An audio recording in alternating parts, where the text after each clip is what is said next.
Welcome everybody to Links to the Past, already in progress. Links to the Past Randomizer, race between NYRambler and Sir Beater of Arse. I am your host, Ridley Dragon. With me is the wonderful Ryko Rider. Good evening, everybody. I am Ryko Rider, and we will guide you through tonight's race between NYRambler and Sir Beater of Arse. So it looks like King of Burna was our uncle item. Again, this is randomized swords. The uncle will have a weapon to get through it. This is not one of the easier ones. King of Burna is one you can easily drain your magic on.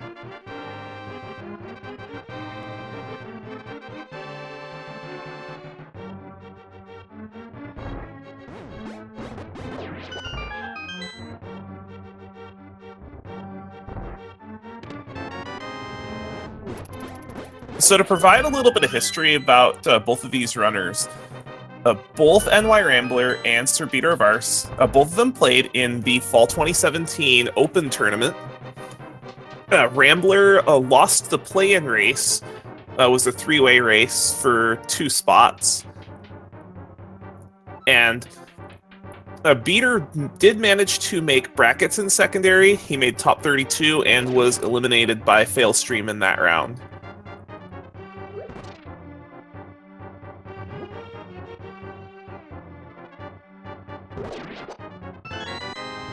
Alright, both of them making pretty short work of the Ball and Chain Knight. Getting a key from the chest next to Zelda.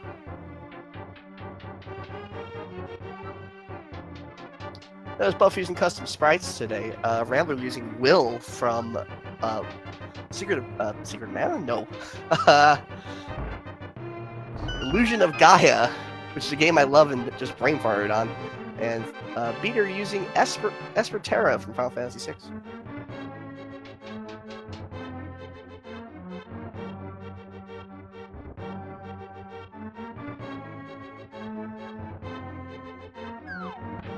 And speaking of other games that Rambler runs, he is interested in learning Secret of Evermore.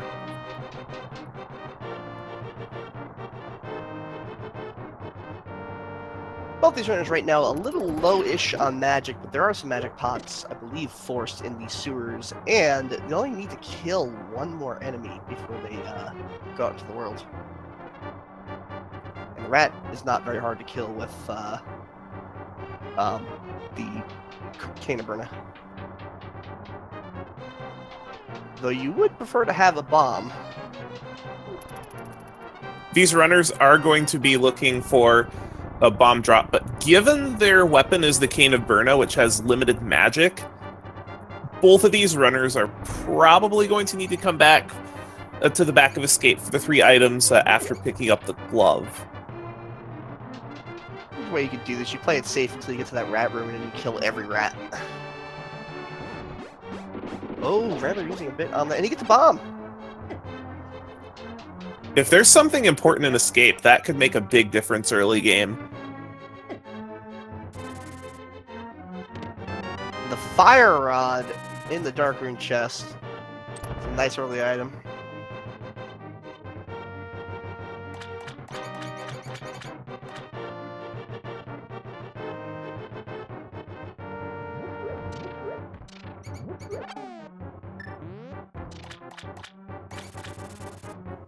Beater just getting the key with the last of his magic.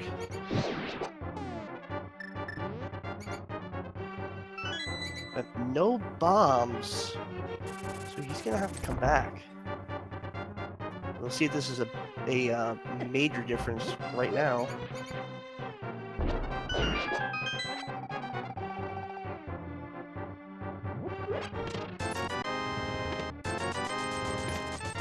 Just money, which is nice early on, but isn't going to change the world.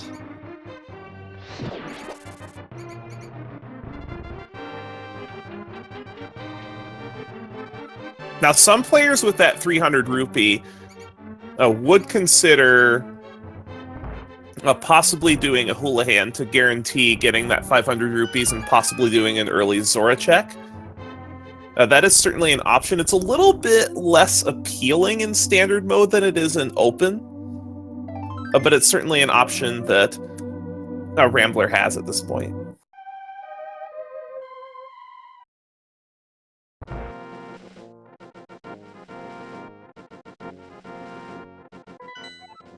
Just some arrows from the tree pull, and I saw a crystal on Eastern Palace and pendants on the other 2 Light World dungeons, so we're going to have a lot of Dark World dungeons to do. And the crab has bombs. That always helps.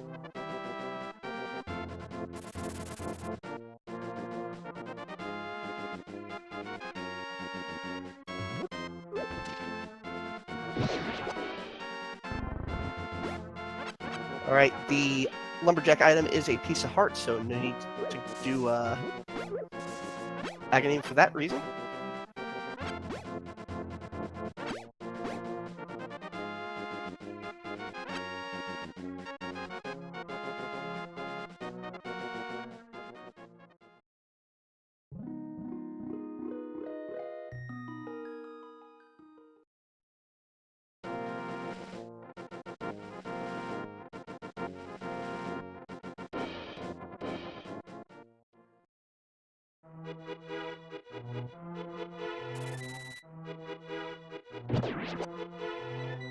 Alright, as they both head into Lost Woods now. Just 20 rupees on the cave, and a full heart in the mushroom spot. Always nice to get those full hearts early. Obviously, it gives you more life. Oh, absolutely. I've seen many seeds in past tournaments with runners going around Dark World dungeons with 5 or 6 hearts, and it's just no fun whatsoever, even if you have blue armor.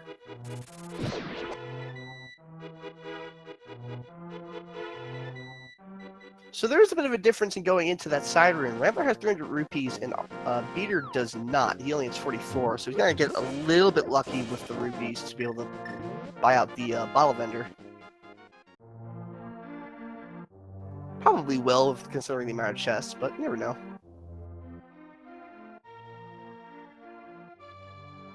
Oh, the sword in Blind's hut, so...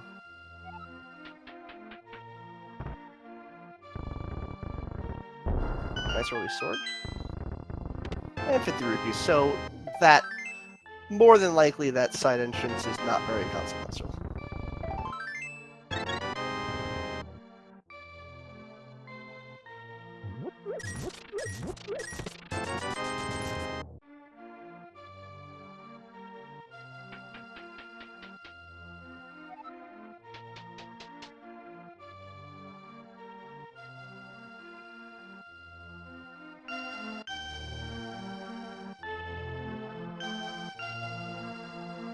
Into the well.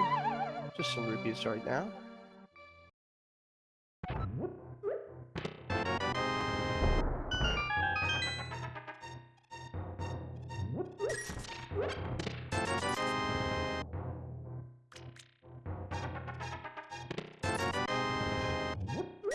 Oh, and a sword upgrade on the bottle vendor. So we're already at Master Sword in Kakariko Village. Always nice to have at least level 2 sword, because going around with fighter sword or even no sword, especially if your weapon is the hammer. House. Early mirror is going to be great. These runners will have no trouble at all routing Dark World.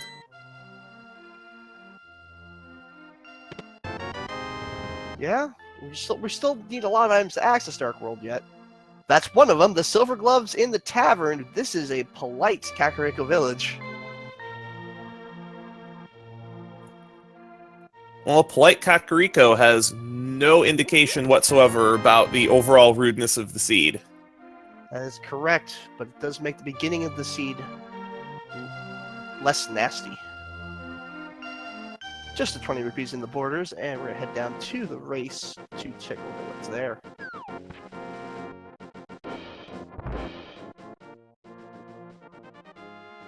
Nope, just another 20 rupees, and that will lead Beater at least to save and quit out to what I presume would be a South Hyrule tour.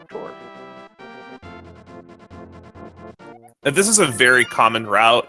After completing race game, unless you have shovel, Most runners will save and quit and go to the dam and mini Moldorm Cave. From there is where things will get interesting. You'll see some runners ignore Ice Rod Cave and try to save it until after they have Flute, and you'll see some runners immediately check Ice Rod Cave and then fake Flipper into Lake Hylia to check the island item as well as Hobo. And then depending on what you have, will determine where you go. With the items that the runners have right now, depending on their comfort with dark rooms, Death Mountain may be an option, but more likely they'll be taking a quick trip into Eastern Palace afterward. And unless they get the Moon Pearl, I don't think I would bother with Ice Cave quite yet either. Ice Cave is worth it if you can go up, if you have Moon Pearl and you can get up, you can fake Flipper up to the Zora area and get almost everything. And get a lot of rupees.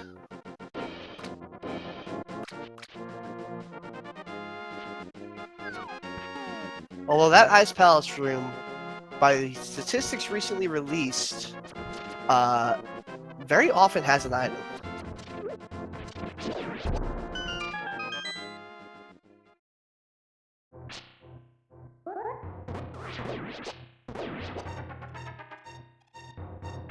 Alright, mini Moldorm room.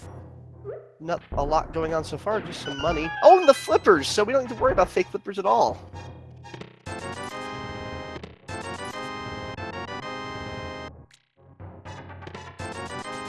And also the paper plate shield. Not terribly useful on its own, but a nice step on the way to getting better shields.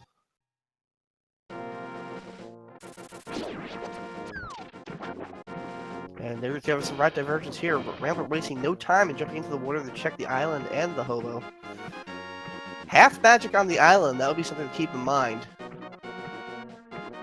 That can be very difficult to route to. It depends on how quickly the two runners get funneled into Ice Palace. Yep. And it also depends on if they wind up having to enter through the hammer pegs by Pipe Cave.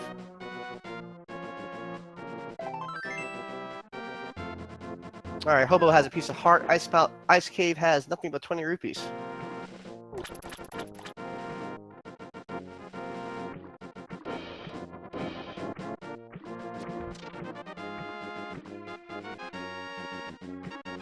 Peter opting to grind for some rupees on the cave outside of the Ice Palace Cave? No, the Ice Rod Cave.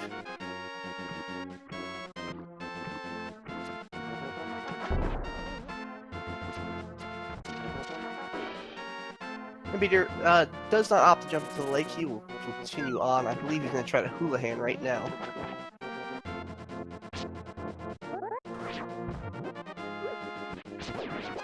And there he goes. So in case you don't know, the Chris Houlihan room is a glitch handling error room where if the game can't figure out where you should go after entering it, they'll drop you there. You'll always come out at Link's house. Unfortunately, with the flippers, Beater can't actually go to the Houlihan room that way. You would need to jump into that lake 3 or 4 times to shift the screen down. You can Houlihan by bombing your way into the pit where you go to get back to the back of Escape. This is actually one of the reasons why, if you're going to Houlihan, you'll want to do it as soon as possible. And that's why it's more common to see Chris Houlihan in open than it is in standard, just because you're going to naturally run into more items by the time you're able to very easily route to the place where you would set up the flipperless Houlihan. And in the Waterfall Fairy room, there was the Book of Medora and a bottle containing green potion. Oh, and on the ledge at Zora is the hookshot. Rambler's going to take a lead here. Beater, meanwhile, going through the dark way to Death Mountain. But with no hookshot or hammer, he's just going to be able to get the save point and kind of have to leave after checking Spectacle Rock.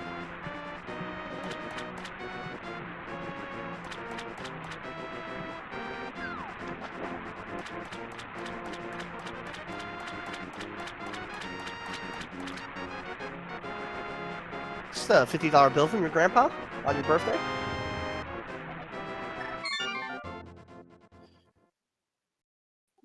Well, he does have mirror, so he can go up to Hera.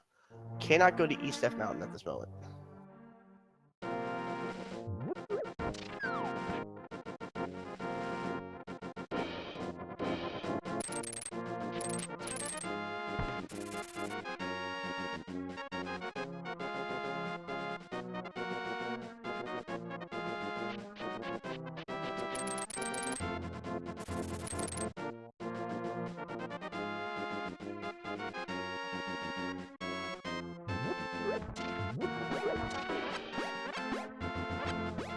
Alright, Rambler's gonna head straight to Desert Palace area. Having the book, you can at least check the ledge and the top of the Aquinas Cave.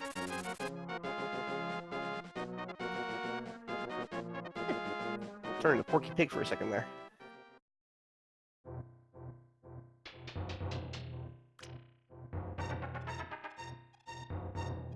Meanwhile, heading into Hera early, finding a small key on the basement room. It's not necessarily what you want to see.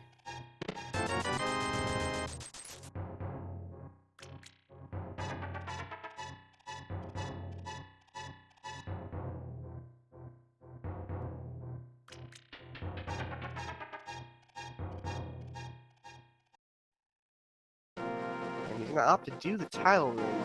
This is a pendant dungeon.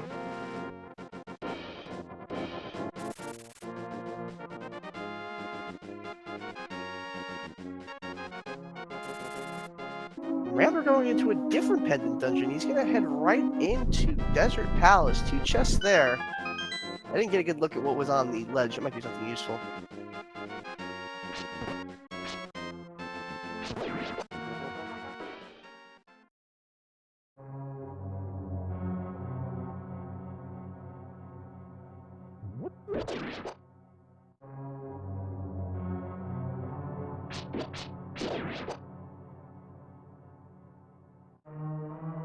That's just 300 rupees. All right.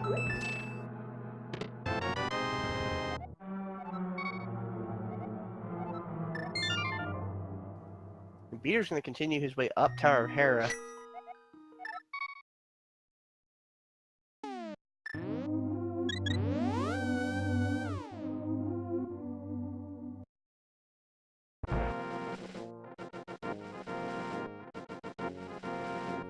Meantime, Rambler gonna start heading up to Death Mountain Dark? Nope. He's heading east. He's gonna turn the bottle at Sick Kid. Probably a good time to route that. I would not be surprised, especially if he is comfortable with the Death Mountain Dark Rooms, to go up there with his hookshot, because that's a lot of items. Yeah, that's 11 items to be precise. Silver arrows, though, on the Sick Kid. It shouldn't take too terribly long for a Beater to route back there once he does find a bottle. There are 4 possible bottles that he could locate, and I'm sure get one right now. I'm sure Rambler is relieved to see silver arrows, because no one likes doing silverless cannon. A lot of people are kind of resigned to it, but no one likes it.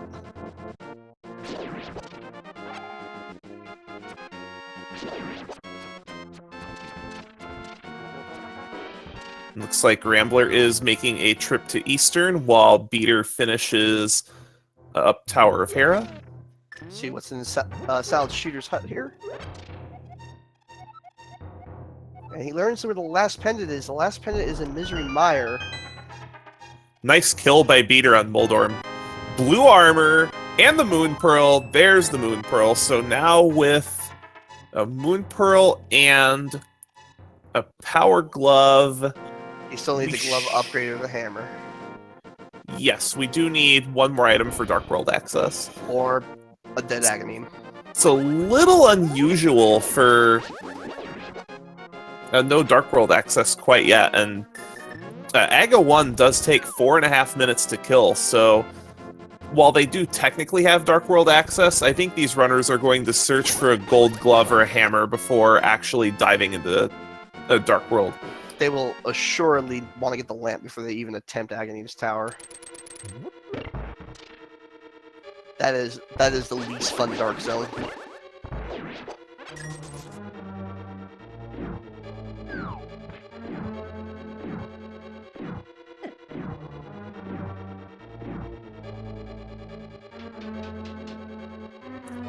So I think that as soon as you find in the first item in Eastern Palace, if you do find Lantern, it's something you definitely need to consider with a number of locations that are remaining for both of these runners, and Beater picking up his blue armor and Moon Pearl as well, and going up to 7 hearts from 4th heart piece.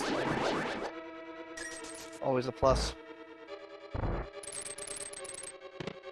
And 2 items already in Eastern Palace. That is a full heart.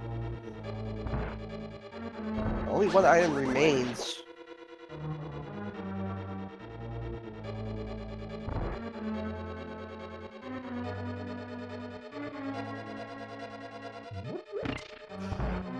There could be a progression item on Zora himself. No one actually turned in the money for King Zora.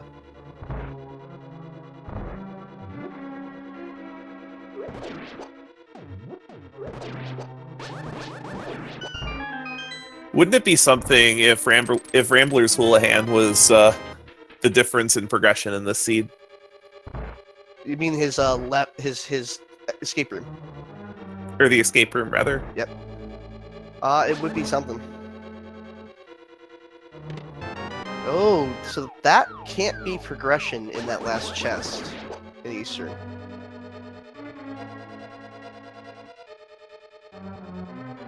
Well, it could be, but it wouldn't be logicked in right now.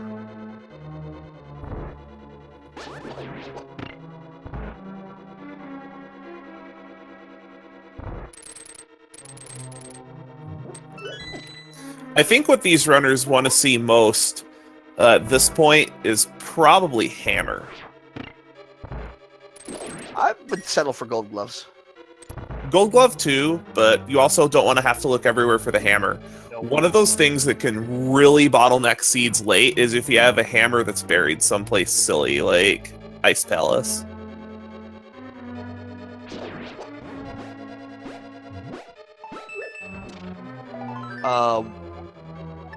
The worst place I've ever seen a hammer is in the bomb chest of Swamp Palace. Oh, yes, it can absolutely be there. I believe I've seen it there once. Yep.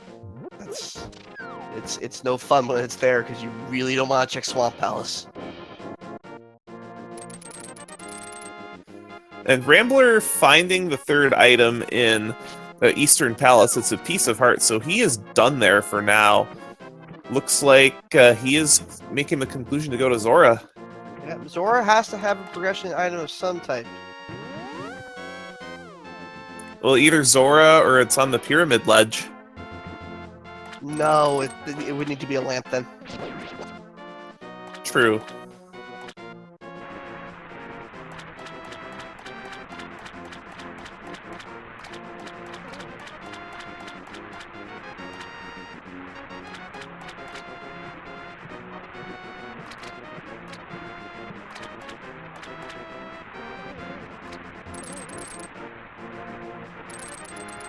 And the Beater should come to that same conclusion as soon as he picks up this piece of heart in Eastern. So overall, even though they went in 2 different directions, it's still relatively close. Oh, there's our lantern. That's not the one you wanted to see there. So with lantern, Climb the mountain. I think you have to go to... I think you go up... I think you have to go up Death Mountain. Yeah, climb the mountain.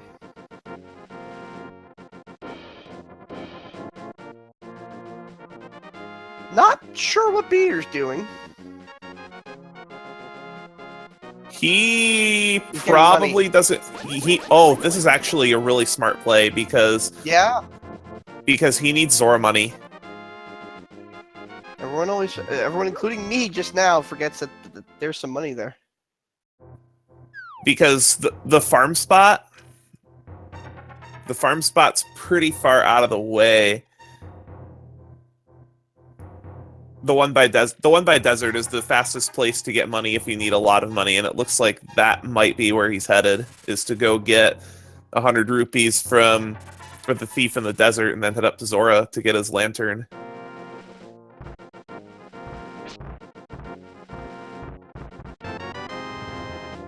So this is going to determine whether we need Agony 1 or not. If any 11 locations, none of them have progression, which is not impossible.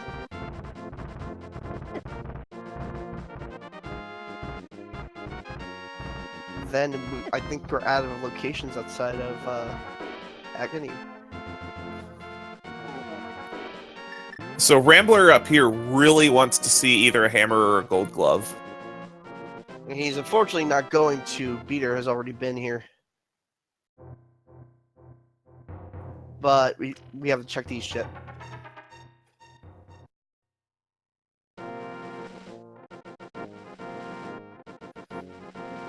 As far as overall time difference goes, it shouldn't make too big a difference in the long term, because as this is a very lucrative location, Beater is going to check East Death Mountain at some point. Beater also routed in the desert rupee farming into a desert check. A game check.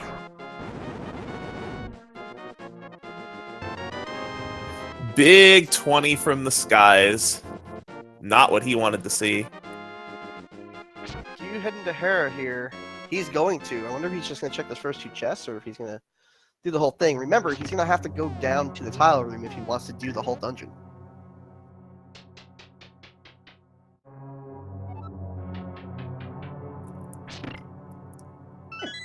I think what he's doing here, if he continues, I can see an argument either way, because given what he has checked, it's kind of hard to route back here.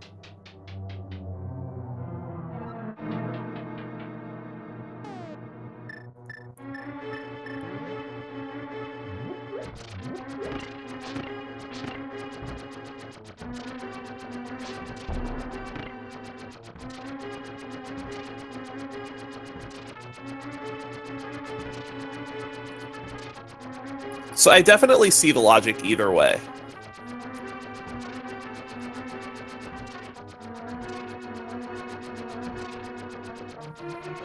The advantage to clearing Hera now is he can just jump down after he's finished with Hera and go straight to Eastern Death Mountain and do a save and quit, instead of having to come back here possibly.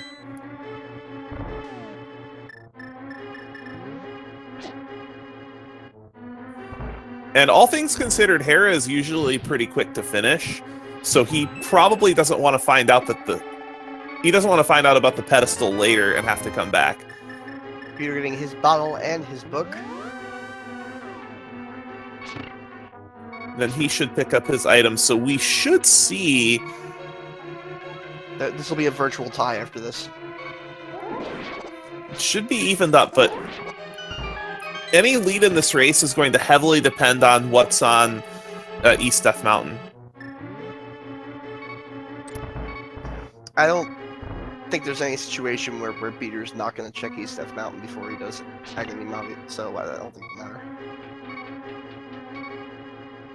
Just in terms of routing, because I do like Rambler's routing decisions here. It is definitely a gamble clearing out a Hera. But from his perspective, given how little he has left, plus he doesn't want to come back here later if the pedestal does happen to be required. Right. And with the current logic, the pedestal is required more often than you think it is. But with Meyer being one of the pendant dungeons, I don't know if I like the odds with pedestal being required. I mean, we're talking about it would have to be Ice Rod, or I suppose the bow could be on there, right? There's, and of course, the medallion opens with T-Rock, but not Meyer.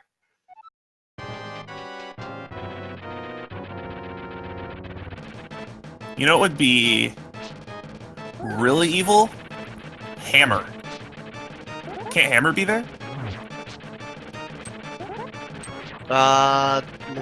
You're right. Meyer doesn't need any hammer. Ooh. Boy, that would be rough.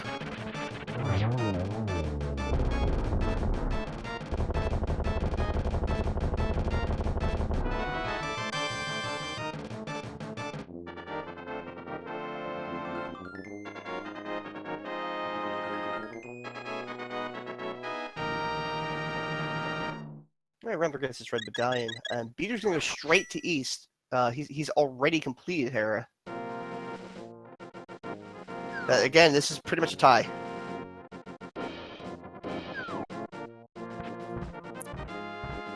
So these runners here are really hoping to see a Dark World access that does not involve Aga 1. Well, this location will probably tell us. Cape doesn't improve things. Not at all. If anything, well, they already have 2 swords. 2 swords. Those are in 3 locations.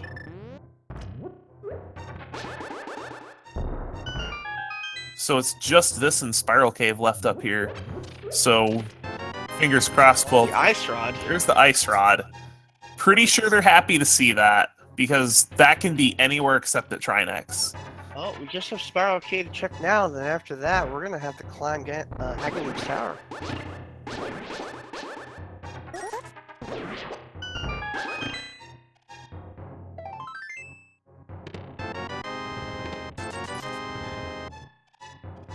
So these runners not far apart at all. See if a Beater gets this bomb jump. No problem. Nicely done. That is not an easy bomb jump to do either. And Rambler going for it as well. No problem. Well done, both runners. Yeah, it's not a particularly painful one to miss. You just have to take a small walk of shame, but and on the floating island, just a piece of heart. So we won't see that again.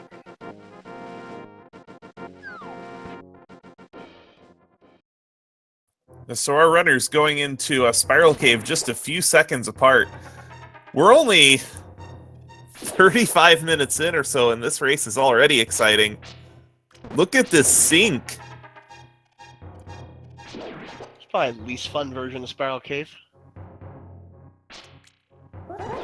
Oh, the best Spiral Caves are the ones that have the boots. And of full hearts, we are going to Aghanim. And with a hook shot, they have access to the full breadth of Dark World after Aghanim.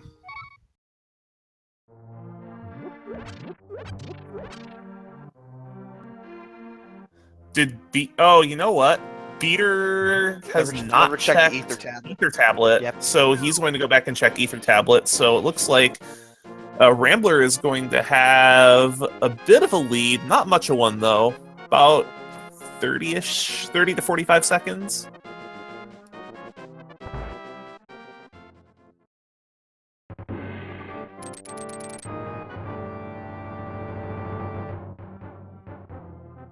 Beater also has not checked Sick Kid, so I imagine Beater will be going back there too.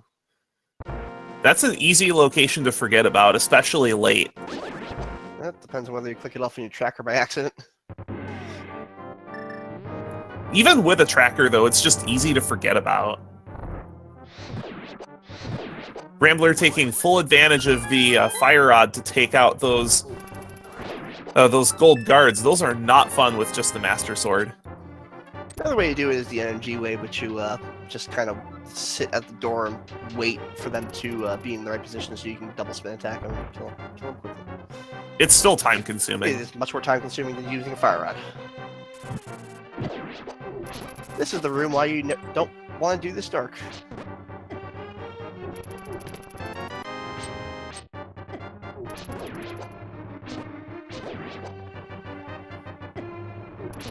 And people try to say doing the maze in Palace of Darkness isn't fun. This is far. The Palace of Darkness maze is still pretty hard to do in the dark, but this is far worse. There's also absolutely no excuse for doing this dark. You should be checking every other possible location before climbing this. Well, alright, actually there may be one exception if something like the hammer is on the lumberjack ledge and you have the boots. You want to just get to that quick. I've never seen it come up in a tournament race, though. Me neither.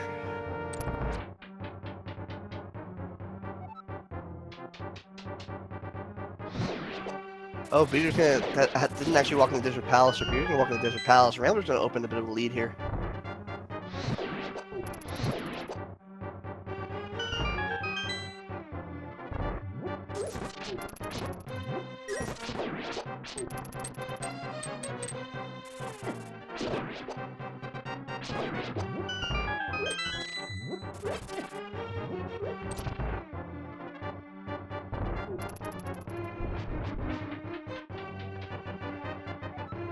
While Rambler's just climbing and Peter's going over the desert again, I want to just give a quick shout out to our tracker.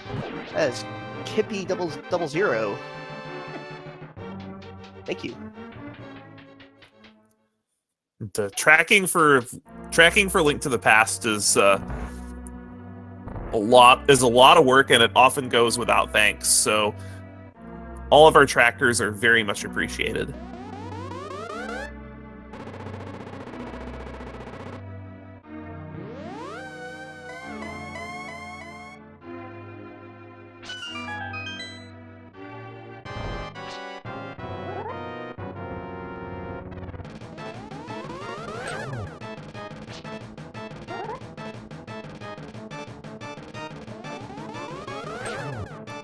Now, Peter has come to the conclusion that this is an AGA 1 seed.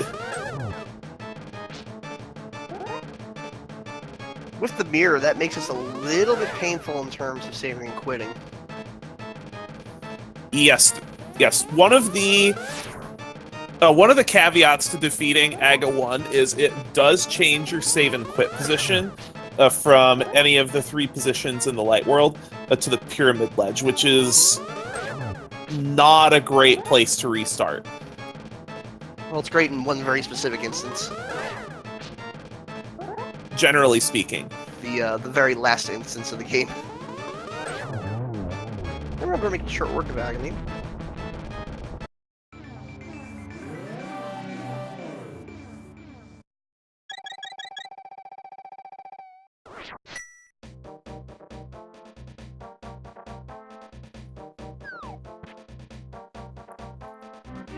Just a heart piece on the ledge. So from here...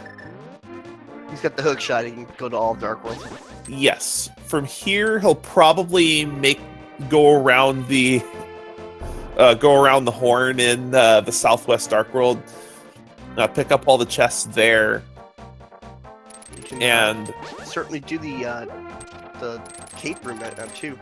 And you can do the ledge overlooking Sanctuary. Right, because they have the mirror, so this is actually going to route in some pretty troublesome locations. The only drawback to this is as out of the way as it is, this does leave Catfish isolated. It also will leave behind King's Tomb.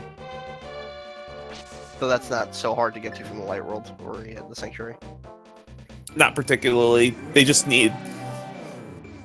You just need Gold Glove, but it would be quite a troll if you had to find boots somewhere and the Gold Glove is down there.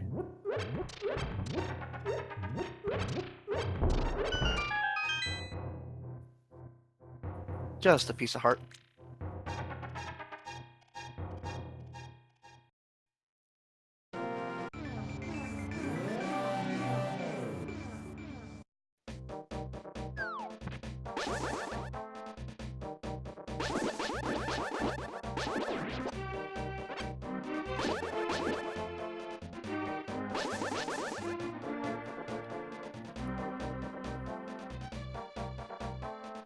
Depending on his comfort level, as well as the the pendant crystal layout for Dark World, because I don't believe we've seen a map check from Rambler yet.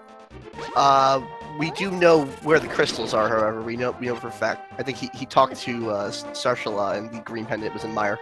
True. So, there's Hammer at Bumper Cave. That's very good. So that eliminates that from the pedestal. I actually would not be surprised, given that he has a blue armor and a healthy amount of hearts. I would not be surprised to see a Rambler go to Skullwoods from here. Yeah, why not? Yep. Got the fire rod.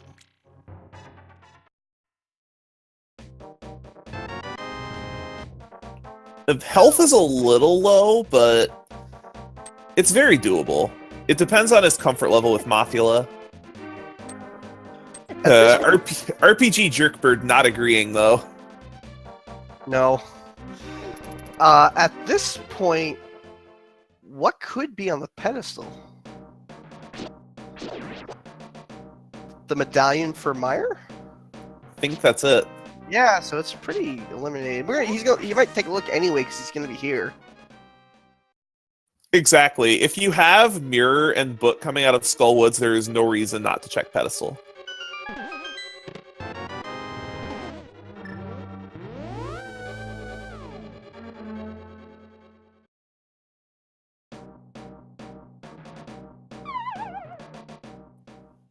I guess Bo could be there too still, but... That's very true. Bo can absolutely be there.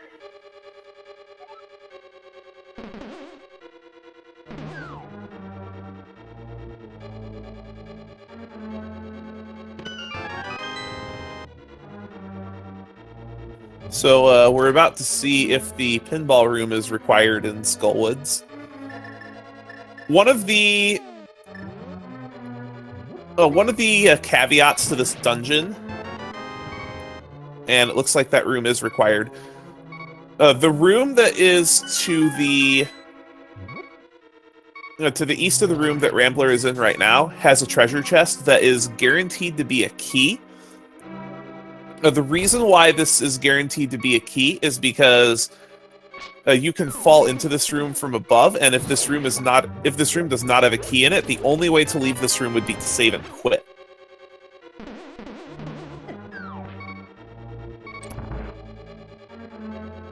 Rambler does need to watch his health, though. He's down to 2 hearts. And I don't believe he has any backup.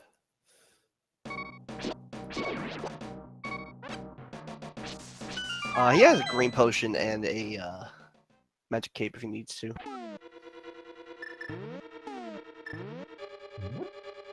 Also, he could just take an intentional death at certain points in this dungeon. Probably the best time to take an intentional death would be at the start of the back of Skullwoods. Yep. And I would not be surprised to see him do that with his current health situation.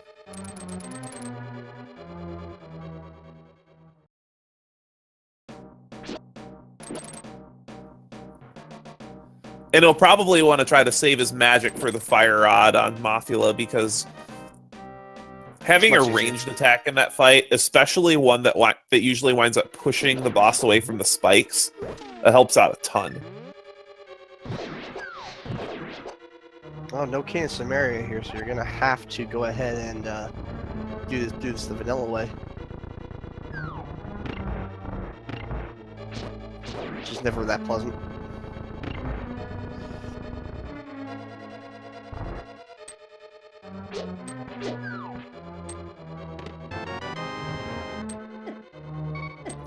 Intentional death right here.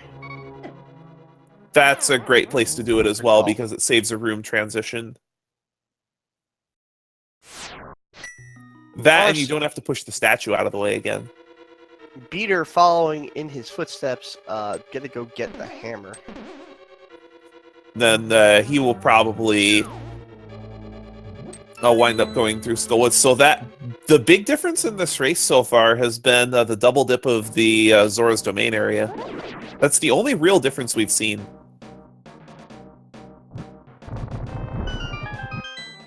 Yeah, the double dip actually working in Rambler's favor.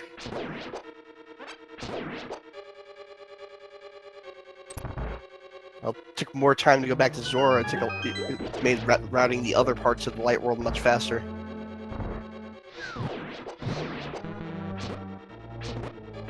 Rambler probably going to need to use his potion in this room. I don't know. He can get the 2 pickups there, use his lamp on the 3 torches, and then use the fire rod on the last. It's gonna be close. Oh, we got it. He has enough for it, but he'll also probably want that potion for the Mothula fight itself, because having the fire rod for that makes that fight significantly easier. Just being able to push him away from the wall. Be able to score a couple of hits off this magic upgrade pickup though.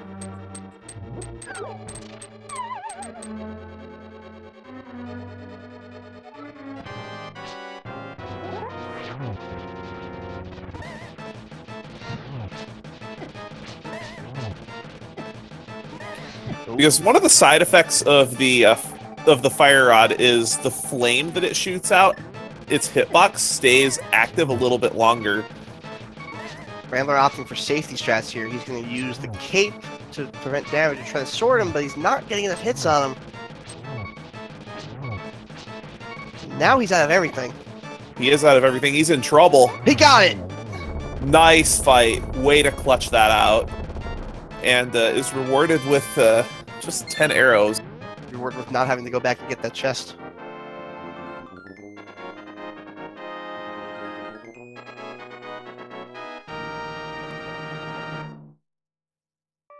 And so we should see a pedestal check from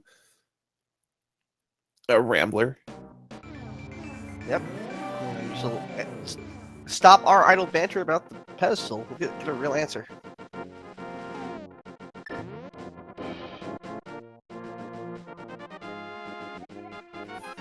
Just 3 bombs.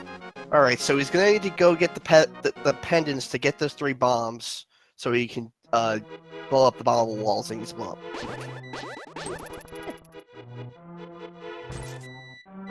Oh man, he just got bombs stolen from him. Now he really needs those 3 bombs.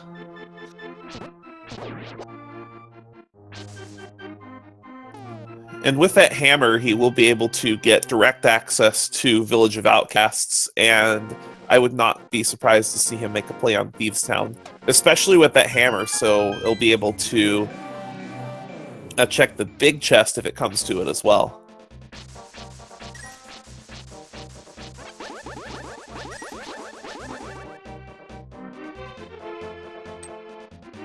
What you're hoping from now in progression, I believe, would be the gold gloves, right? Gold Glove would open up Ice Palace.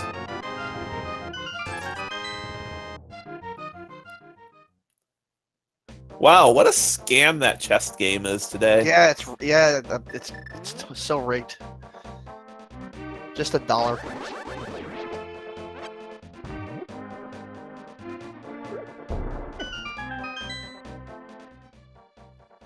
You want that? You want Kane? You always want boots. Well, okay. Speaking of boots,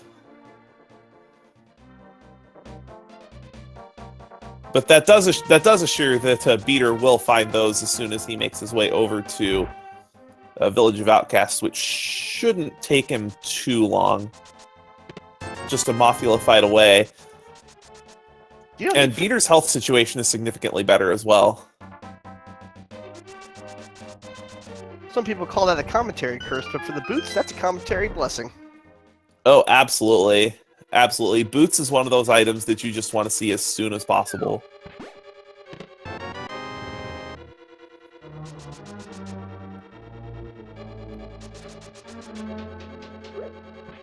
Don't need the flute. Do need the bow. Bow is the other thing you want to see. Hammer, the shovel is not something you ever really want to see at all.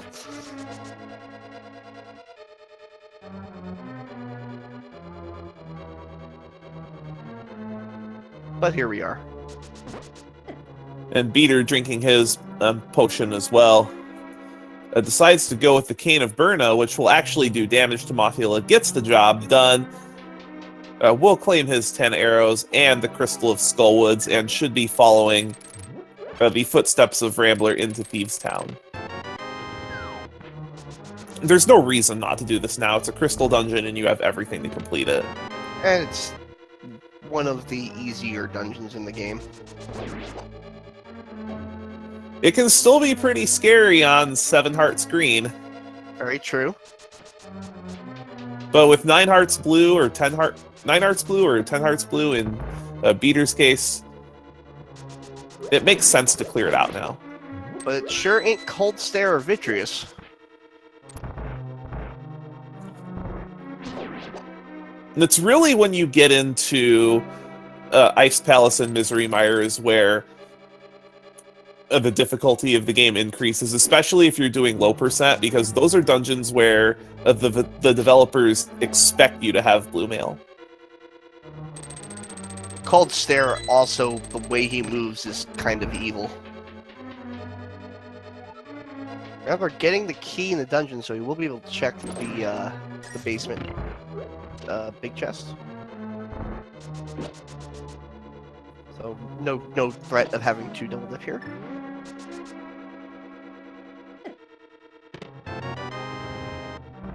As long as you have the hammer, the position of the small key should never be an issue because small key on blind and progression item in the big chest. Can the small I don't think so because you can key lock yourself. Yeah. That's what I was thinking. It's not possible for the. It totally is because you get the key that opened the door that gets to both blinded upstairs or in pots right in front of them. Right.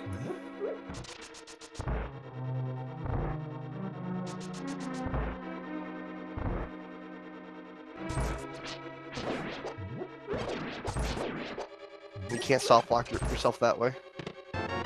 Mushroom. We have a mushroom. Also, you can go do that or now. Okay, or can you without? I think you need the cane of Samaria actually for the glitch, right? I believe you need the red cane.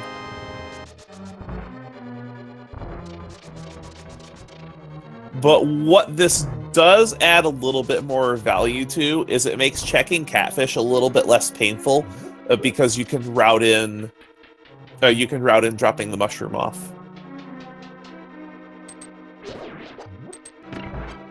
But their routing is not going to take them that way until possibly after Palace of Darkness. And there's a lot of items coming up. Rambler about to fight Blind.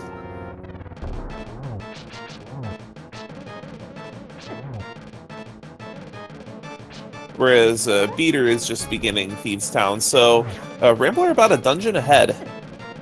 Give or take. And then we're going to go with easy mode for the last part. Turn on Cane of Berna and make sure it works. This fight, if you're under-equipped for it, can be incredibly scary. And dying in Thieves' Town to Blind is a significant time loss that we've seen in both this tournament and in past tournaments make the difference between winning and losing.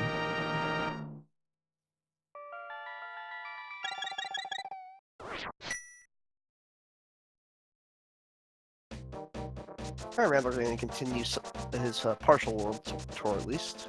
Heading straight south. Still no gold glove, which is really unusual. Usually you see both of the lift upgrades pretty quickly. Well, got a bunch of items to check. Kind of a hype cave yet to check.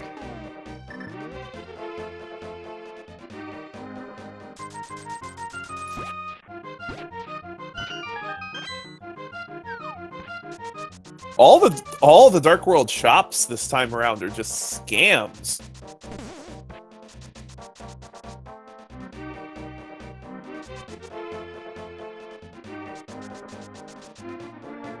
The chat is pointing out that you're right, Blind definitely can't have a small key because you can theoretically steal the key in front of the upstairs room. There's the bug net for Rambler, it's a nice safety item. And go downstairs and then key lock yourself.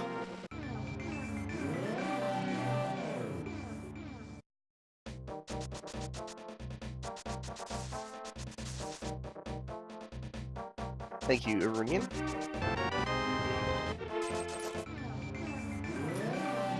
So one nice thing about having the shovel for going around the horn in the Dark World is you'll be able to route in at the dig spot if you have the mirror. So speaking of mirrors, for those of you that want difficult routing practice, the Randomizer helps out a lot with that. One of the fastest ways to improve your routing is making seeds where the mirror is in Ganon's tower. And then one of the other items that makes routing easier, such as flute. Mirrorless Fluteless is a great way to practice getting better at routing. But routing in this particular case, especially for Dark World, has been much of a non-factor because of the way, because of Aga 1 being required, there weren't really too many real options for the runners as soon as Aga 1 happened, because they had everything they need to complete the dungeons that are on their path. So why not complete them now? Hype Cave had more money than Al Capone's vault this time. But not much else. And Rambler found a way to route in his half magic. This is great. This is a great way to throw that back in, and it'll be interesting to see where he heads from here. He can't get into Ice Palace because he doesn't have Gold Glove, and it looks like he just realized that. I think you would. I think at this point, do you tag in to Summit Pod? No, I would do Swamp first. Oh, he has the means to do Swamp. Yeah, absolutely. No doubt. You go to... And I would not be surprised if at this point the bow is in there. Nope, had a brain fart and forgot he had the hook shot.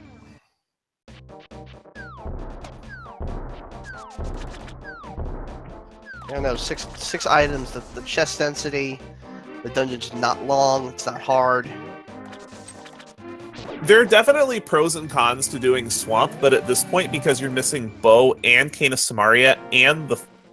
Well, Flute is not necessarily required, but it's 6 chests, and while it does take a lot of time to full clear Swamp, it's just too lucrative. A lot shorter than trying to double dip Palace of Darkness. Which is probably one of the worst double dips you can do outside of Turtle Rock. Just because of the walk.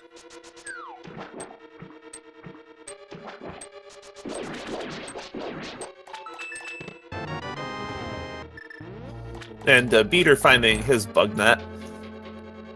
So the only real safety that's missing is Powder. Well, we are missing Red Mail as well, which is technically a safety, but... Oh, there's the Gold Glove in Swamp. So that will open up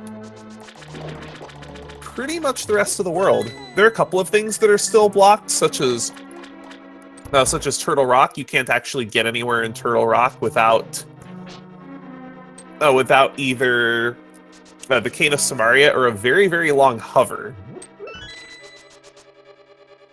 I would call that an unreasonable hover.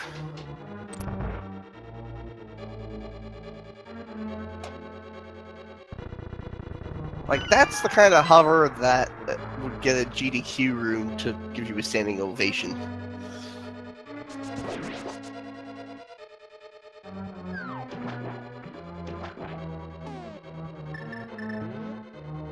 We're looking for Bow, and we're looking for Cane of Samaria, and I think we're in go mode after that.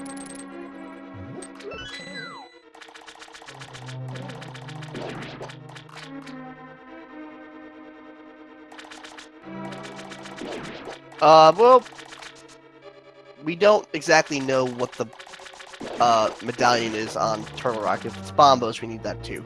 I imagine after Palace of Darkness. Oh, there's Tempered for Rambler, so this should make for some easier late game dungeons as well. And Rambler is going straight to the end, not bothering to check the left side, at least not now. At least not now. I'm seeing this more and more where racers will head downstairs and see what's in these chests first, especially if you don't have the big key yet. And if it winds up being a whole bunch of maps, or I should say dungeon items, I guess there's only one map, then you head back up and go left side. But if you start getting item after item after item, you're lowering your odds of needing to do that left side at all.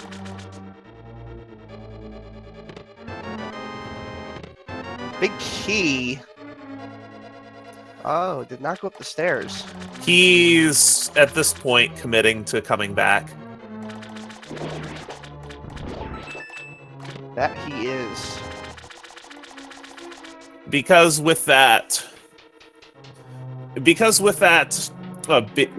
chest and the 2 chests on the other side in play, there is at least 1 item that he is leaving behind. Yeah, and considering that you need 2 items for go mode, I don't know if I love that play.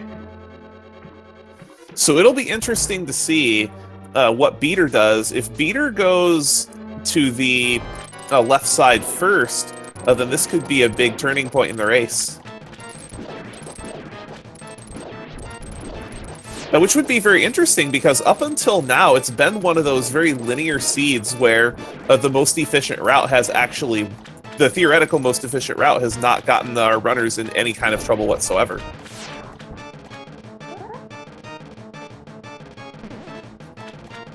Which tends to make the outcome of the race depend more on execution than routing, because routing has been pretty easy for the most part in this seed. It's been pretty almost the same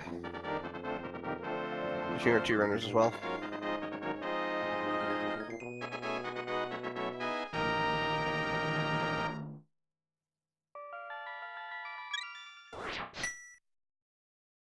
See if Beater goes left. Rambler's gonna go in too. Rambler's going back in. Beater just this is actually a really heads-up play, because since he has Aga 1 killed, he can actually leave this area. He can save and quit from the dungeon, and then he'll be able to respawn at the pyramid, which is faster to get to Palace of Darkness. Right, but I imagine he'd be heading for Ice Palace next unless he gets the bow.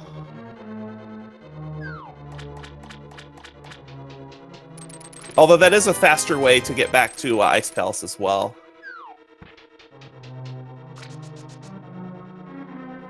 There's definitely arguments going to Ice Palace, or arguments going to Palace of Darkness, because pod is usually a pretty quick check to see if you're bow locked.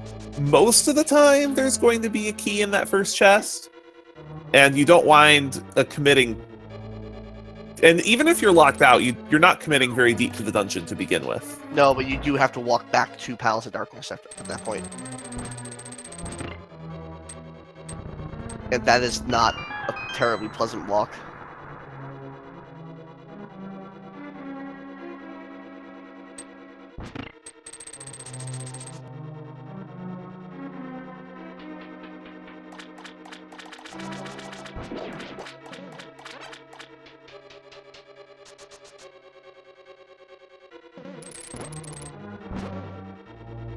And if you're good at your bomb jumps in Ice Palace, it really doesn't make a huge difference actually if you're in go mode or not.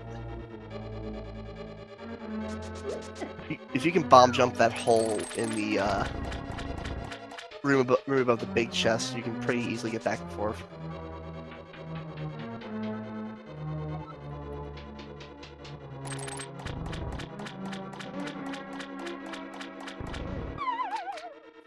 Beater, by the way, also skipped the left side. So it looks like both of them appear to be using the Swamp Palace route that seems to be new in this tournament. Unfortunately, nothing for Rambler, so he will mirror back, and we will see where he goes from here. Go check the Bombos tablet.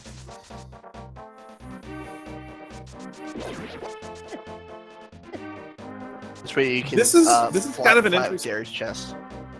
This is kind of an interesting call because normally you would want to route this with Gary's chest, but he is in the area. Oh, he has no flute. Yeah, normally that I would say it would make a difference if he had the flute. He could just mirror and fly, but no flute.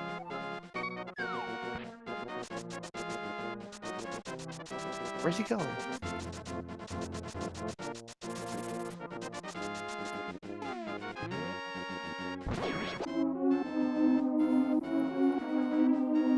Did he get both of the items out of desert? I don't think so. Like, I don't know where else he would be going here. This is an interesting call. But if there's something big here, this could really solidify his lead.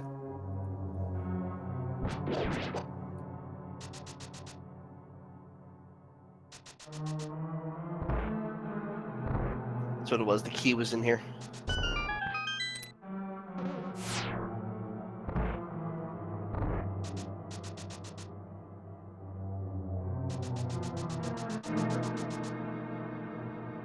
This is a pretty enormous gamble. I'm a little surprised he's not heading into at least either to clear out Ice Palace or to.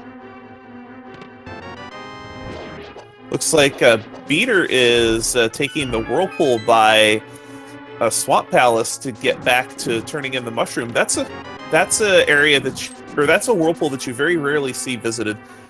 Rambler finding Red Nail in Desert. Probably not disappointed to see that, but it's not really what he wanted to find. It's a nice to have item. Peter, meanwhile, gonna get to Blue Potion if all is here. I do not blame him at all. You'll never know when you'll need a Blue Potion, especially in the late game.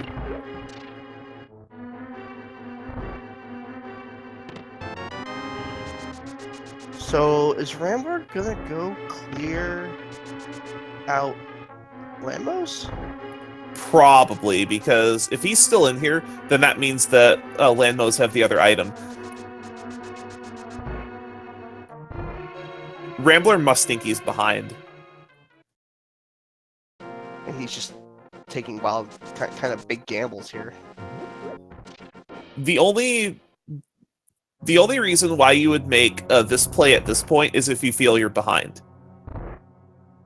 I can definitely see why he thinks he would be behind, just because of the way things have fallen for him or the way the items have fallen, that it's been a pretty straightforward seed, and he may not be comfortable with Beater's level of execution. And both of them have had great execution. They've both been almost perfect. He may feel like because he had to double dip Zora that he's behind.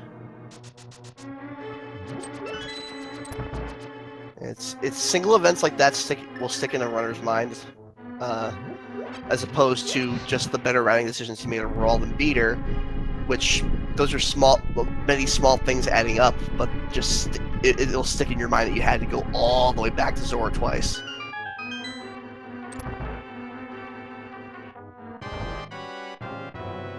So we are about to see if there is something important here. Almost one cycling Landmos with Fire Rod. That's very difficult to do. And Beater has an early key. Rambler finding a heart container in a desert. So now if he didn't feel he was behind before, he's got to feel he's behind now. And it'll be interesting to see where he goes from here. Not only does he feel he's behind, he is behind.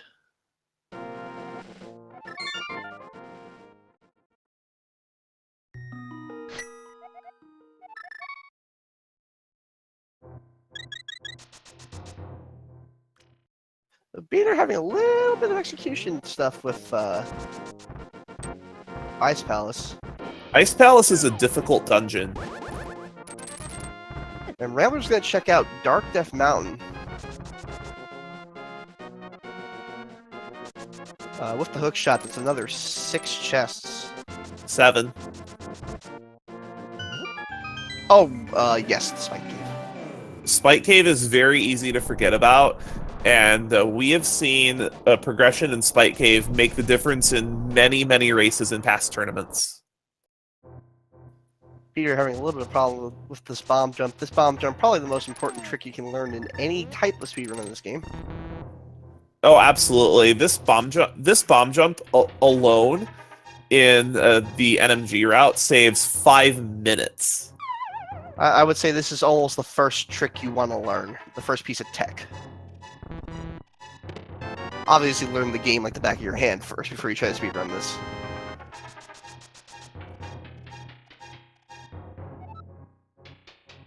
But in terms of tech, it's more important than any fake flipper, any fake powder, or anything like that. Rambler's gonna check out what is on the turtle rock. It is ether, so you have the medallion for turtle rock. So I think the only hope of this being a pedestal required seed is the bow. There's no hope of that because it was checked and it was bombs.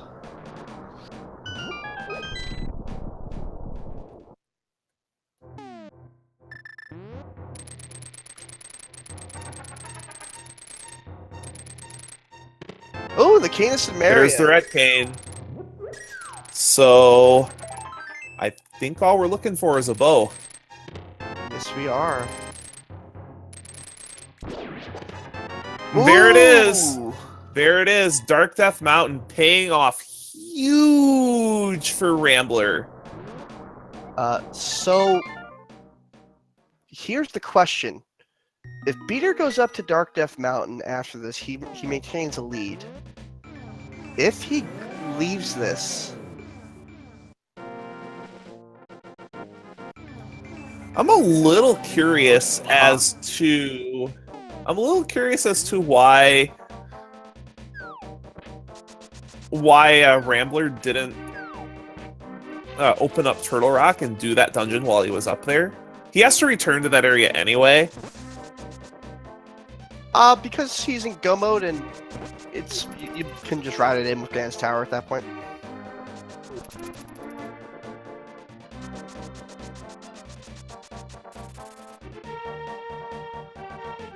That's what I would say, at least. I mean, I believe he's in go mode. Am I wrong? I don't believe there's anything else that can stop him, so he just has to clean up Pod and Eastern, which will be able to combo nicely. And then he'll just have Ice and T-Rock. And T-Rock doesn't make that much of a difference whether you're in go mode or not, just because of the way the key logic tends to be in the dungeon.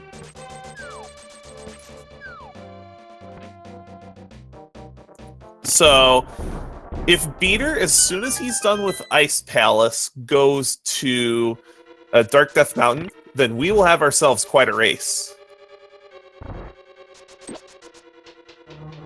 But that needs to be the next place that he goes. Yeah, Rambler will be doing Ice Palace in go mode, which again will be a little bit faster. Peter taking a slightly longer route than trying to bomb jump to get all the chests in Ice Palace. But overall, I definitely do approve of the speed of this seed.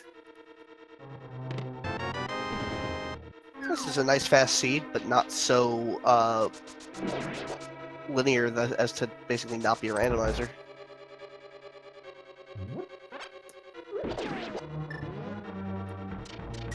Most of the random aspects, or the routing aspects, surprisingly, in the seed were in the light world. The dark world felt pretty linear.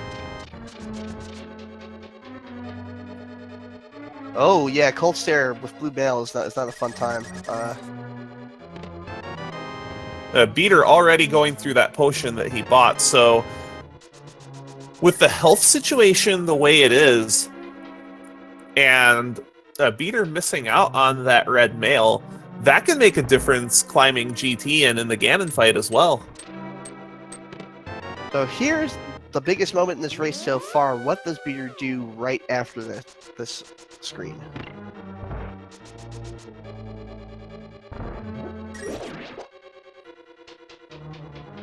And even from his perspective, Dark Death Mountain is a pretty good play, and it looks like that's where he's headed. If he's going to Light World and saving and quitting. Yes, he's headed right there. Where he's going. So we have ourselves a race. I've got a question for you. What is Rambler doing?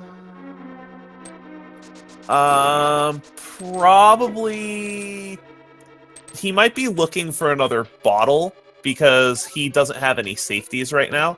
He might be looking for a bottle with potion in it. He did find the powder. Has he not found the big key yet? He hasn't found the big key yet. It just got confirmed, actually. But even if he had the big key, it's definitely something. He may want another bottle. And I'm actually a little surprised that he didn't try to get fairies in that room with the room with the 2 chests that he was in. Because if you do bomb to the right, there are 3 fairies over there. And even with Red Mail, Rambler's health situation for the end of the game isn't that great. I honestly didn't remember there were fairies there, so it's possible if he didn't either. That's one piece of information that, depending on the seed type that you get, can be very important to keep in mind, is where all the hidden fairy fountains are in dungeons.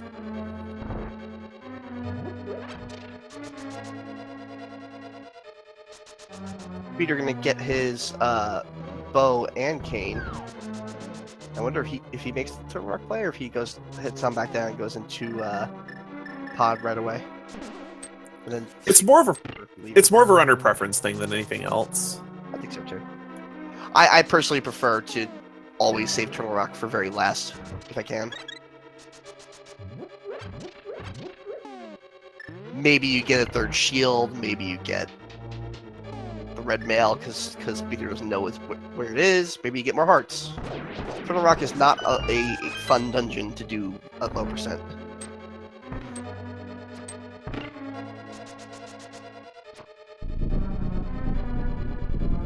Well, these runners are in far from low percent conditions. Right. And it looks like a beater is going to complete Turtle Rock now, so we will see if this routing difference shouldn't be too big of a deal, because both of them need to complete all 3 remaining dungeons anyway.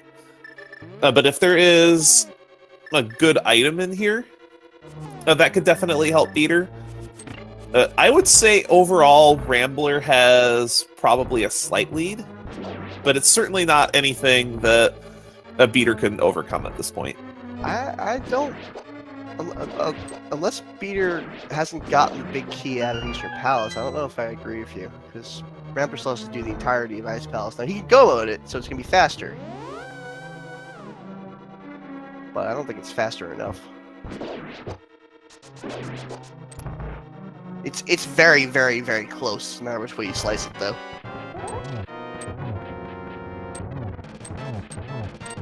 It's definitely close enough that execution could make a difference. And we have an immediate big key in Turtle Rock, so we will see how good these runners' key counting skills are for Turtle Rock, because depending on the way the key logic is, they may be able to skip a few chests. Remember making short work of Helmasaur.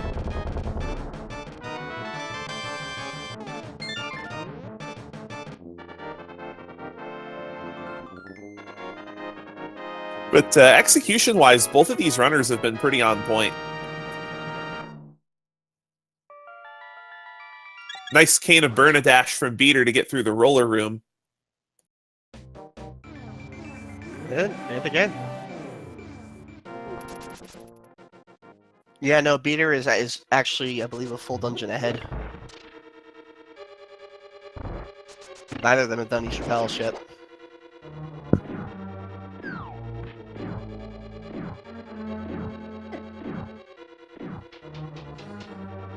How much would you say being able to go mode Ice Palace is worth? In terms of dungeons?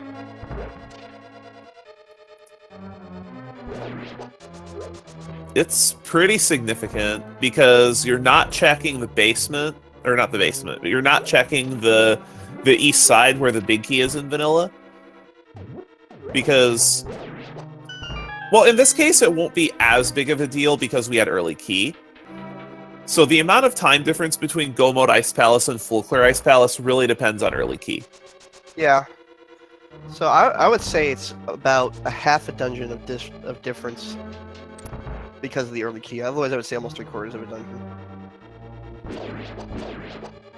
And Beater did go a long way to go to the iced tea room. He did go all the way down and back up.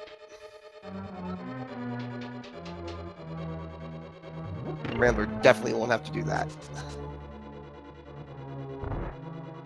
So it'll be interesting to see how close it is. But Beater, with no safety items, having a little bit of trouble in Turtle Rock, down to 3 hearts with Blue Mail.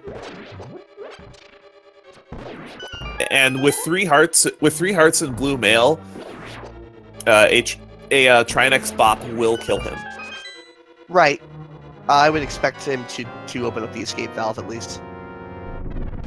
With his current item situation, there's no reason not to do that. Unless it's just skip Laser Bridge, maybe, but...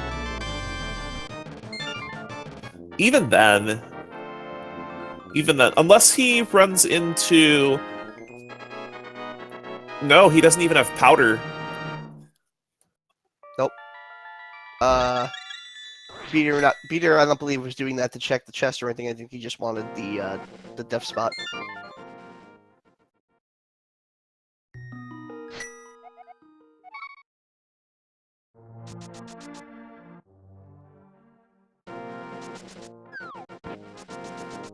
Rambler heading over to Ice Palace.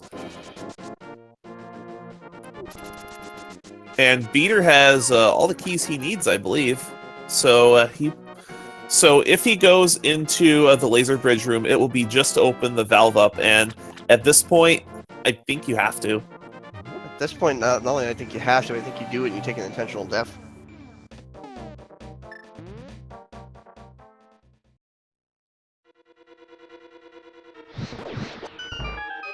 Opting to skip the magic refill. That's actually not bad when you don't need the laser bridge. Good use of the hook shot by Beater to avoid the fire bars in the dark room in Turtle Rock. That room is very difficult to learn without the lantern. It's also, I would imagine, be fairly rare that you would do that without the lantern. I've seen it come up a few times, but it's pretty rare not to have the lantern for Turtle Rock. Done a race earlier today, but it's not very common. I haven't learned how to do it, and I probably wouldn't do it. Yep, Beater is taking the intentional death to get the heart refill. So that should give him 7? 6. No, only 6. Just 6. But 6, as long as he is careful in the Trinex fight, should be plenty of health. And if he needs to, I believe there are a couple of hearts and pots he can pick up along the way as well. With the half magic, you can also spend some time in cape mode near the end. That's not really the threatening part of the fight, especially with Tempered. The threatening part of the fight is when you need to actually use your ice and fire rods, and when you're using those 2 weapons as your primary source of damage in the fight, using the cape is not an option. Oh yeah, when you're in a point where you're nearing the end of the fight and you're panicking, it sure becomes a threatening part of the fight.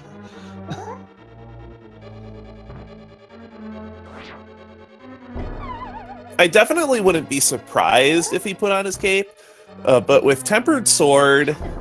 Oh wow, Rambler's having big problems with the bomb jump. He's gonna put on that cape. He ran out of heart. Or the cane, rather. Beater does take down Trinex. Oh no, Rambler ran out of health on the bomb jump, and he's gonna have to do this dungeon vanilla. That's pretty significant.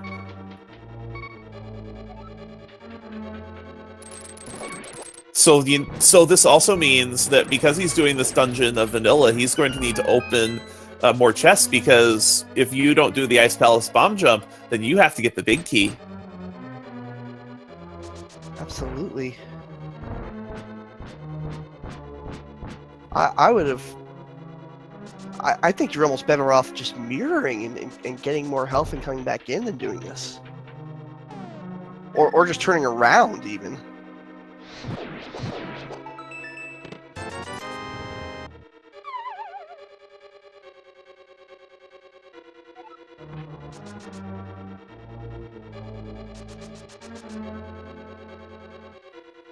I don't even remember where the big key was in Ice Palace.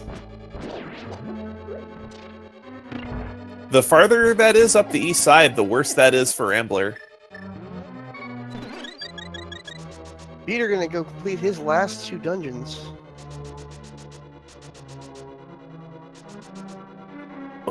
So it looks like it's going to wind up being...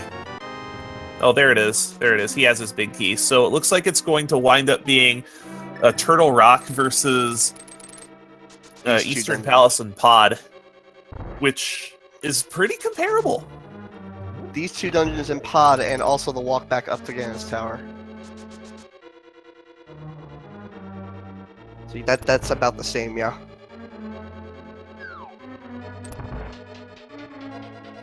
So we should have a pretty exciting Ganon's Tower. It will come down to which way they go in GT, as well as just general execution.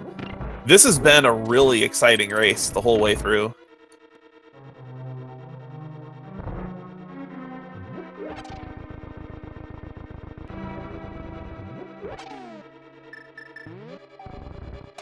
This cult stair should not pose too much difficulty with the red mail and the tempered sword and the fire rod and half magic.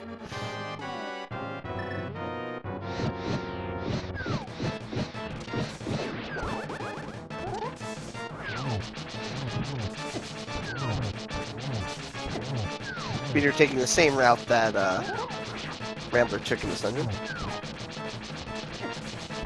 Rambler needs to watch his health. He's down to 3 hearts. Can't take too many more hits. He's okay. Does manage to clear out Cold Stairs, so now it'll just be a trip to Turtle Rock.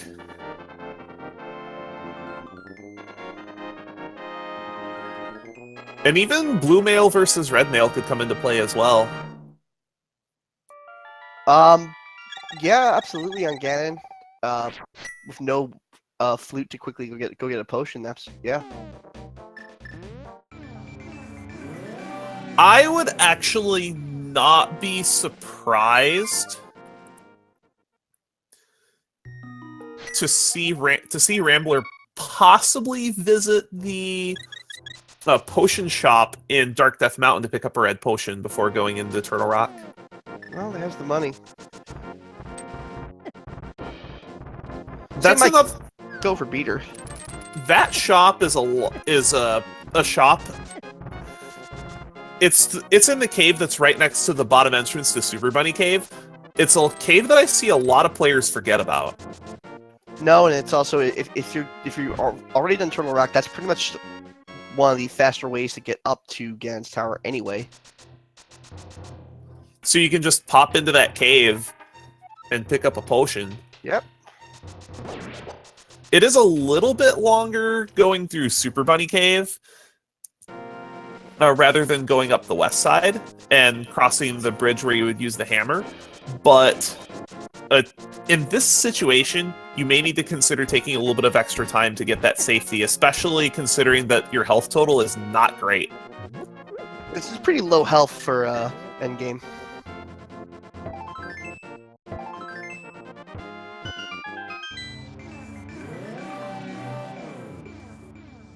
The only downside is that the potion you really want to buy there would be the green potion, considering your half magic and your safety items. And just sit in front of Ganon and swing a sword with the magic cape on is always nice.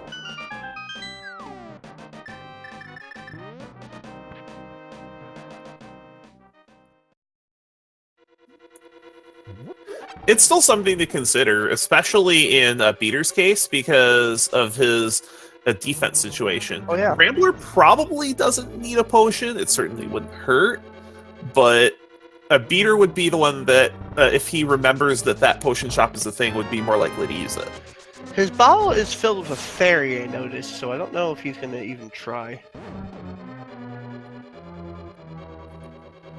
And if he needs to, he can also bonk across the pit right before Gauntlet to pick up fairies.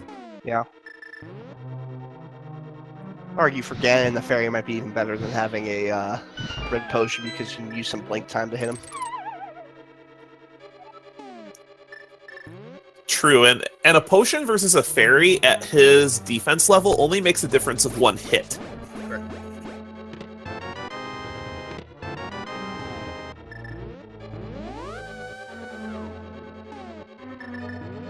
A beater on his final dungeon. As is Rambler, it's just the difference is that beater's doing the vanilla first dungeon and Rambler's doing the last one.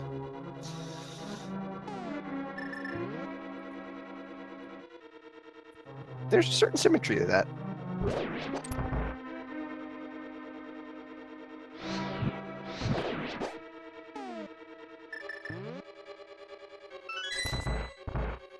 It really won't be apparent who is in the lead until they both make it to Ganon's Tower, though. And even then, it'll probably still be too close to call.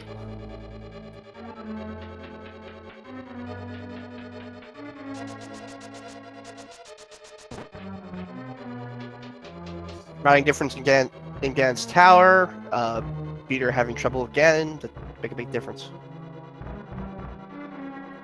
And even just general execution in Ganon's Tower, we've seen Gauntlet turn into a disaster in many, many previous runs. I've watched a very close race become not close quickly because someone forgot to walk up with a key today. I think we've all done that before. We've all done that. It is the worst feeling in the world, but it's a thing that can happen.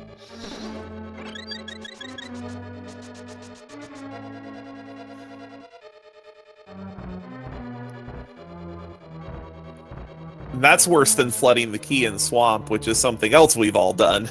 Yeah. Alright, that is the 7th crystal for beater, so we're gonna get this going now.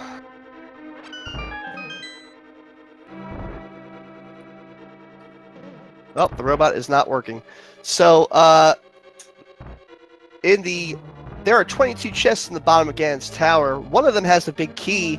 I want you to list a number between 1 and 22. That number chest, in the order picked up by whoever enters the tower first, so probably beater, will win a shout-out.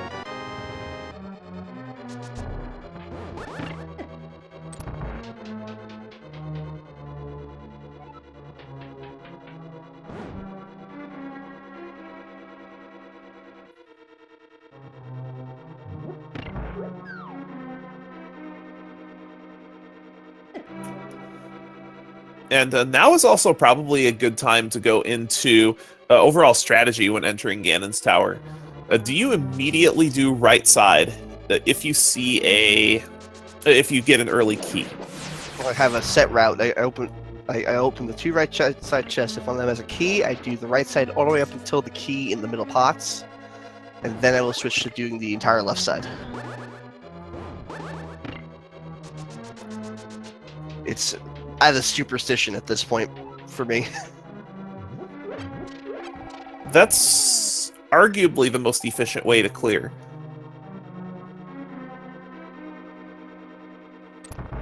But again, it depends on how you feel, because these runners are about 96 minutes into the seed, and this has not been a very difficult seed in terms of routing. Not a lot that could really trip the runners up. So depending on whether they feel ahead or behind, that will determine any deviations from the standard route through Ganon's Tower. And it looks like a beater is entering Ganon's Tower while a Rambler is finishing up a beautiful Trinex fight.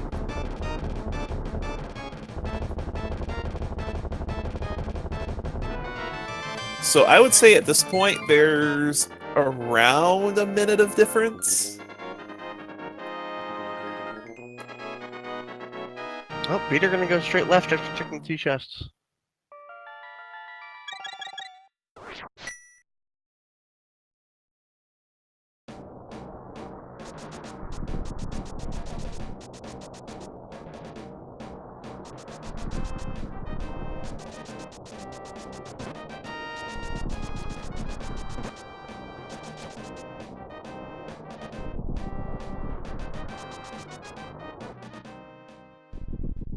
Yeah, if Rambler goes all the way right, this could get very interesting very quickly. So the difference appears to be a little less than a minute, somewhere between 50 seconds and a minute, and that's definitely something that's not insurmountable, but Beater definitely has the advantage here. Well, through 7 chests for Beater, that is not... There is no item. No item, no big key.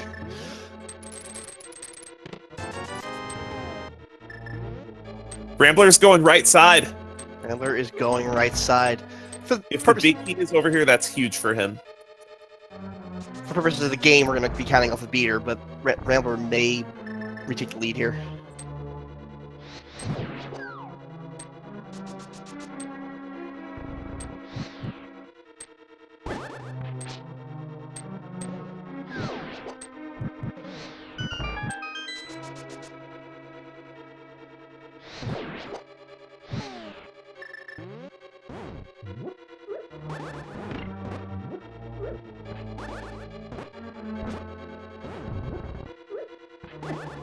Watch it be in the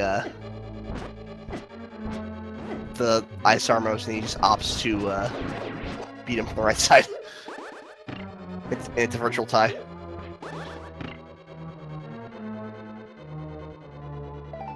Here we go.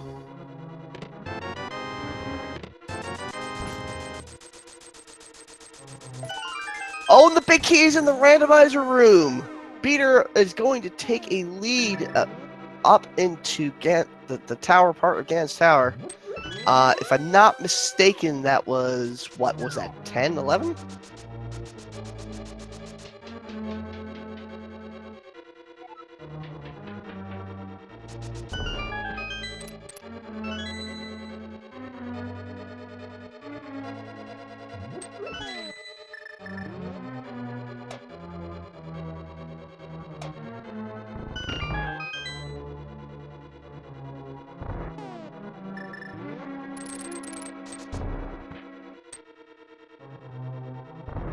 I'm just gonna move.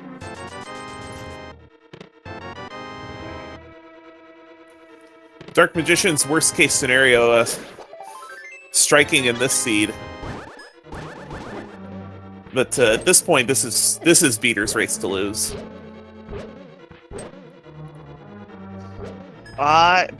Lose it he still can. That remember, blue mail and Gan don't mix real well. And no powder.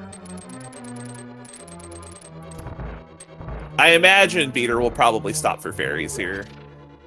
Looks like it. But see it this close, that's a precious 30 seconds.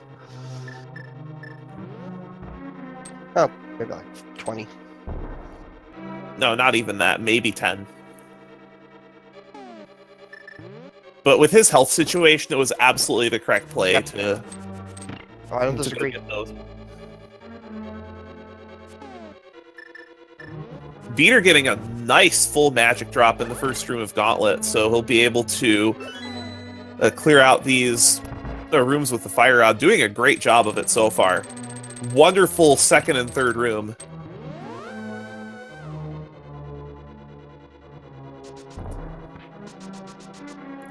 And that Beater is taking these rooms on with the fire rod shows his no major glitches experience. You'll see a handful of runners that are newer to the randomizer.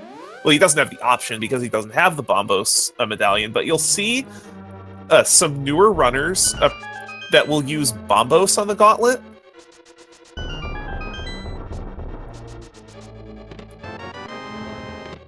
And Rambler picking up his big key, so he'll be about a 4.5 behind. Personally, unless they have the Master Sword, I generally just try to sword these guys down because I'm not very good with the Fire Rod. There are a lot of different ways to handle Gauntlet. If you're not confident in your ability to aim with the Fire Rod or deal with the Stalfos, because hitting Stalfos with the sword is not the easiest thing to do either. Bombos is definitely the most consistent way to take out the room, even though it's slow.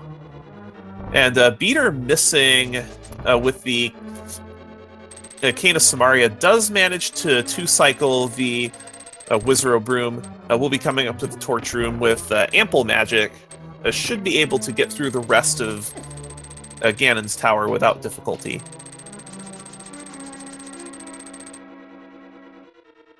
I'm trying to conserve a bit of magic.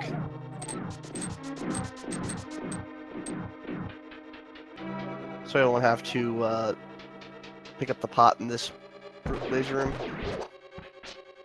But well, anyway. Well, with this health situation, the extra heart couldn't hurt either. And that actually does give him enough health so that he can take an extra hit on Ganon. Oh, at long last, a Bloomerang. All hail. I would open every chest at this point, hoping, praying for a heart or a red mail.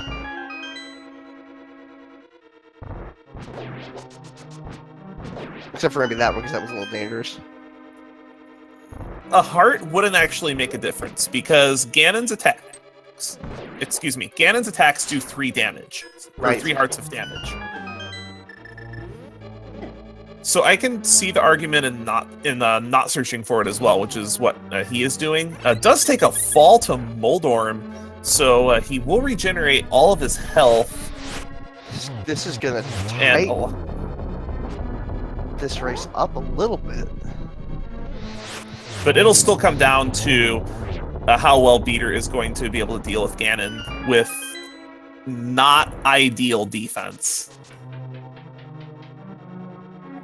But folks, don't touch that dial and buckle your seatbelts. This is gonna be a close one.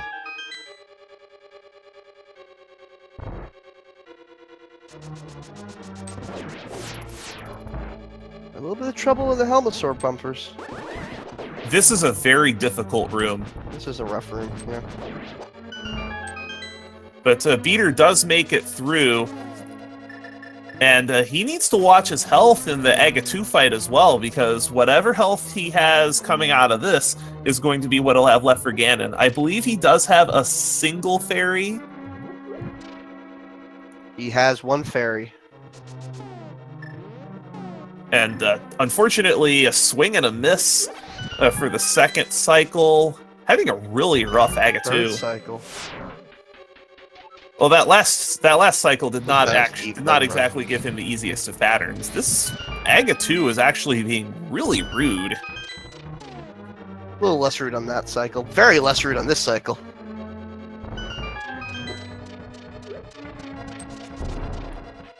Does take Aga 2 down. And Rambler not too far back, so a death or a fall to Ganon could make all the difference. Yeah, this Ganon fight is your race, pretty much. And Beater only has 5.5 hearts. Oh, Rambler falls! At least it was at the start of the fight and not at the end of the fight. Yeah.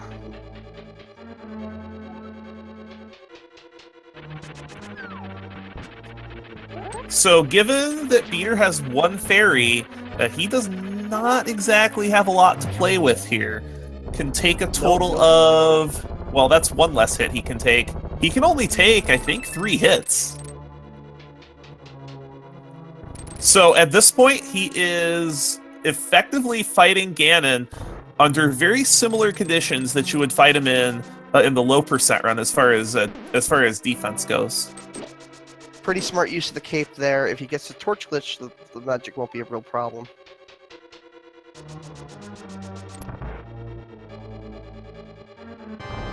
There goes Rambler on Aga 2. We'll see if he's able to deal with it any better, but these were nasty patterns from Agatu.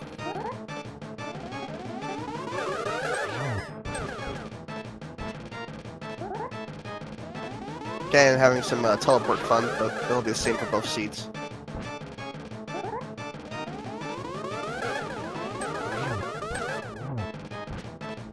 Alright, gets the torch glitch. This is all about execution now. Whoa! Very close to taking a fall. Alright, he's just one hit away. Beater is going to take this race. Very well done. Great execution at low percent.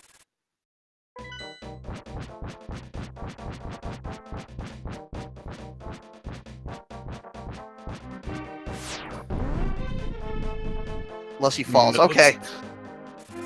And Rambler getting the bad news just as he starts the Ganon fight.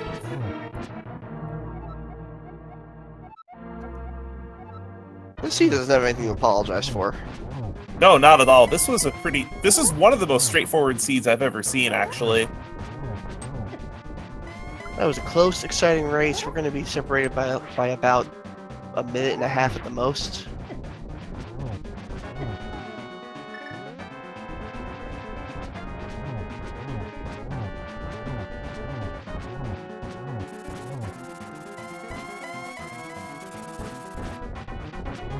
Rambler not quite getting enough damage on Ganon for a one-cycle phase 2.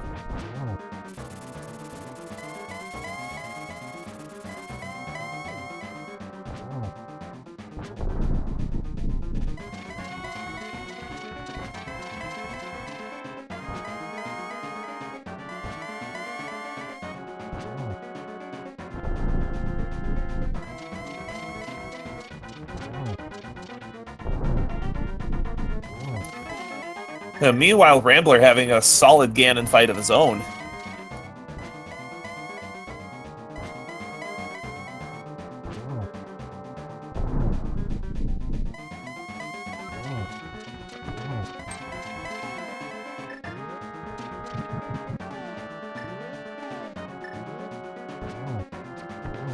We're going to try to get in Beater and right after this Rambler in for an interview. With a difference of... looks like it's going to be about...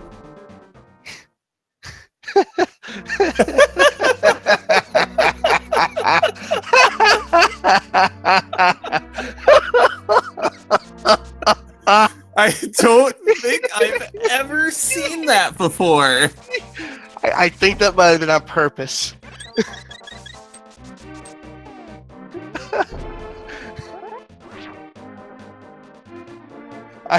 I want to say that was on purpose. Maybe he wasn't happy with the execution on his Ganon and wanted to show us how quickly he could win the fight.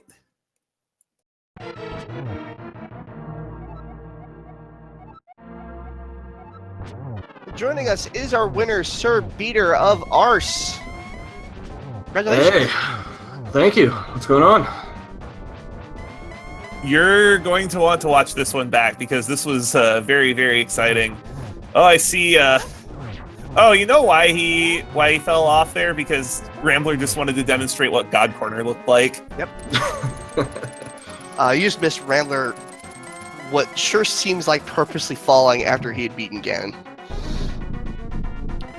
So this looks pretty close. What seemed to be the difference? The only real difference there were two big differences in routing. The first was the double dip of Zora, like the Zora area, and then the second was dungeon order. Rambler did Desert Palace when he didn't need to. Yeah, I got the flippers, and that immediately made me think of going up to Zora, and then I was like, all right, well, let's get the money to go do that. So I wanted to go do Houlihan, and then I realized the easy setup for it doesn't work with flippers. That was smart.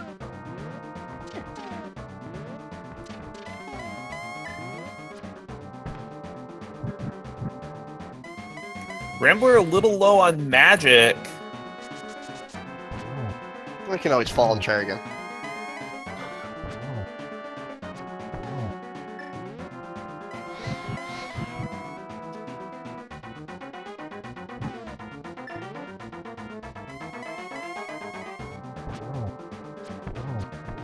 Ooh, the last second double. I don't know if he had enough magic to even lamp those two. Yeah, he did.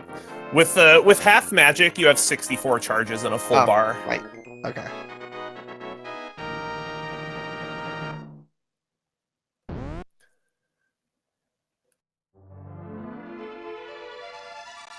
All right, congratulations to Rambler. We're gonna pull him in for an interview. Even so, 152 is not a bad time on a seed like this. All right, Rambler. The first question I have for you is, did you do that on purpose at the end? I'm gonna say yes, just to cover myself.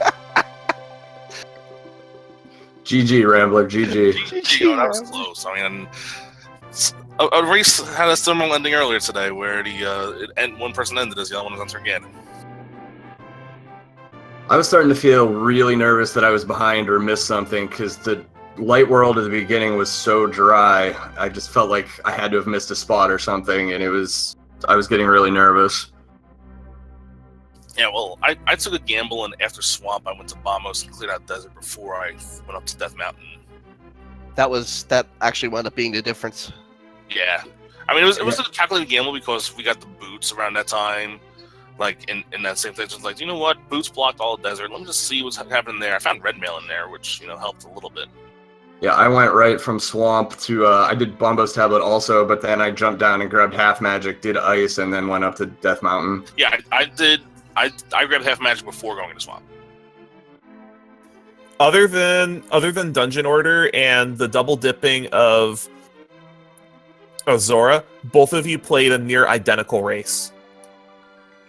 Yeah, I had 460 rupees when I went to Zora the first time, and then once I cleared out everything else, and literally all that was left was Zora. Like, Aghanim wasn't in the logic. I was like, all right, hammer or lamps here.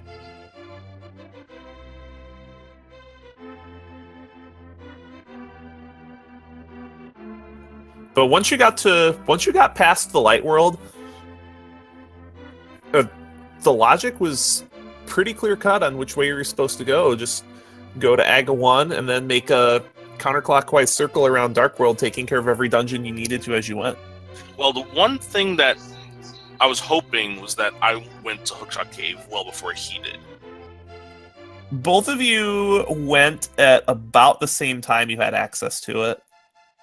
Yeah, because we got the mitts out of Swamp, and I was like, you know what, there's a lot of things to do in the overworld, but I think this mitts tells me I should...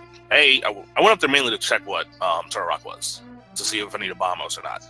And then I was like, all right, let me check everything else that's here, and then the two items in the Go mode were in the same place, so that was convenient. Yeah, I figured with the amount of items we needed left, I was probably going to end up having to do ice anyway, so I made sure I got it cleared, and then I was planning on going right up there afterwards, pretty much regardless. So that was a pretty hype hookshot cave. I was just nervous, and it actually came back to matter that I was going to fail the bomb jump in ice, and I wound up looking for the big key, and luckily it was not that far away. It was the XT room. So I didn't lose too much time because I went in with the king. Early key helps with that. Yeah, I skipped the penguin chest room, so it didn't really matter. I was like, all right, if I get the bomb jump, whatever. Like, if the penguin chest room had the big key, I was kind of screwed. That was the only way I was really totally messed up there. But yeah, the logic in the light world was absolutely ridiculous. Forcing us to Aga. Like, Zora gave us a lamp, and that was just the biggest debate of all time because it sent us to Light World Death Mountain, which had absolutely nothing.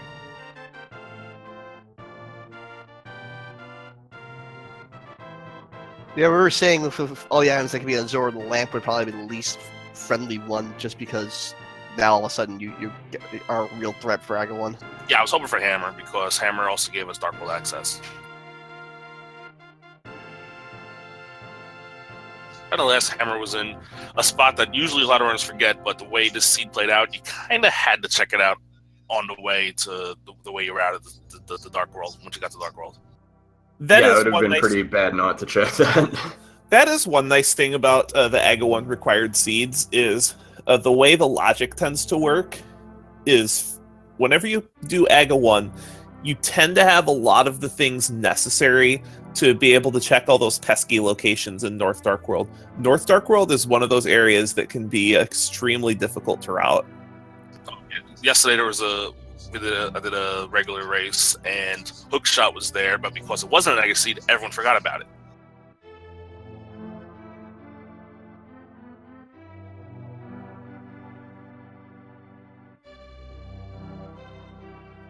So with that, Peter, that puts you at 1-0 in this tournament. In order to move on to the bracket, you will need most likely no more than 2 losses. Unless there's a huge amount of dropouts, yes, it will take no more than 2 losses. And actually, with 0 dropouts, which is astronomically unlikely to happen, but with 0 dropouts, there will actually be a clean cut to 5-2. I think there will be no dropouts in the top half at least. If you still have a chance of winning, you're gonna stick around. There's also a big wait list. Yeah, I think the waitlist actually closed 10 minutes ago. I can speak because I've been seeing what's going on behind the scenes, obviously. Insider information. Shh. Nobody's listening. It's just us. Yeah, okay, yeah. Hi, Willard. Rambler is one of our commentator moderators, and thank you very much for helping out. You don't realize how much stress I've been going through the last 3 days because of all the races going on in the afternoon when there's not a lot of people available because, most of America is working at that time. Well, the good news is that there's 256 races for 7 straight weeks. Gee, thanks.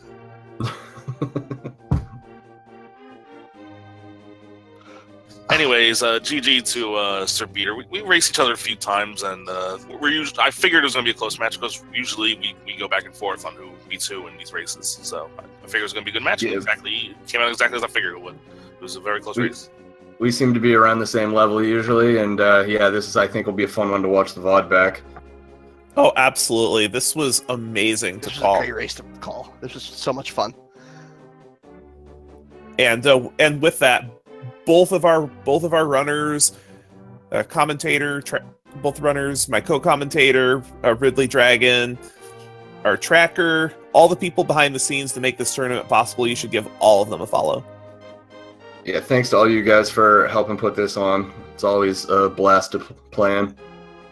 And speaking of giving people a follow, don't forget to give a subscription to all 6 Speed Gaming channels, Speed Gaming 1 through 6, or donate to our Patreon or cheer for some bits. Also, definitely, without a doubt, follow my awesome co-commentator Ryko Ryder. Thank you. And for a Rambler in particular, if you like seeing Tetris Attack or Puzzle League style games, Rambler does run Tetris Attack, so that is another reason to follow him as well. Only when I need a cooldown from Zelda Randomizer and I need to I have a half hour to kill. Let's try to get PBs and Tetris Attack. Why not? And with that, both of our runners have finished. So Ridley, take it away. All right, let's give a big thanks to everybody. Stick around, not on this challenge necessarily, but on the Speed Gaming Network. On Speed Gaming 3, we have going on at 1 a.m. the Benjanator vs. Dracaris, and right now on Speed Gaming 2 we have Parisian Player versus Zero X in Look at the Past Randomizer. Also have plenty of other things happening here on the Speed Gaming Network. So give them all a subscription. Give them a follow. And I think that will about do it for us. So I have been Ridley Dragon. This has been and I am Riker Ryder. Good night, everyone. Have a good night, everybody.